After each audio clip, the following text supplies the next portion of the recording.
Hi friends, ನಮಸ್ತೆ. ಇದು ಮಂಗಳವಾರದ mini vlog. ನಾನು ಮಂಗಳವಾರ ವೈಭವ್ಗೆ ಜ್ವರ ಮತ್ತು ಕೆಮ್ಮು ಶೀತ ಎಲ್ಲ ಆಗಿತ್ತು, ಕಮ್ಮಿ ಆಗಿರಲಿಲ್ಲ. ಅದಕ್ಕೋಸ್ಕರ ಹಾಸನಲ್ಲಿರೋ ರಾಜೀವ್ ಆಸ್ಪತ್ರೆಗೆ ಕರ್ಕೊಂಡು ಹೋಗಿದ್ದೆ ಅವನ್ನ.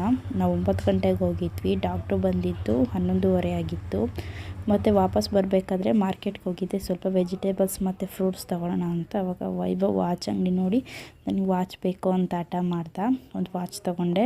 ಸ್ವಲ್ಪ ಜಾಸ್ತಿ ರೇಟ್ ಏನು ತೊಗೊಳ್ಲಿಲ್ಲ, ಜಸ್ಟ್ 100 ರುಪೀಸ್ದು. ಅವನಿಗೆ ಸಿಟ್ಟು ಬಂದಾಗ ಕೈಲಿರೋ ವಾಚನ್ನ ತೆಗೆದು ಎಸಿತಾನೆ ಮತ್ತು ಹೊಡೆದಾಕ್ತಾನೆ. ತುಂಬ ವಾಚ್ ಹೊಡೆದಾಕಿದ್ದಾನೆ. ಅದಕ್ಕೋಸ್ಕರ ನಾನು ಕಮ್ಮಿ ರೇಟ್, ಆದಷ್ಟು ಕಮ್ಮಿ ರೇಟ್ ಅವ್ನಿಗೆ ಏನು ತೊಗೊಬೇಕಾದ್ರೂ ತೊಗೊಳೋದು. ಈ ಥರ ಆಟ ಸಾಮಾನಾಗಿರ್ಬೋದು, ವಾಚ್ ಆಗಿರ್ಬೋದು.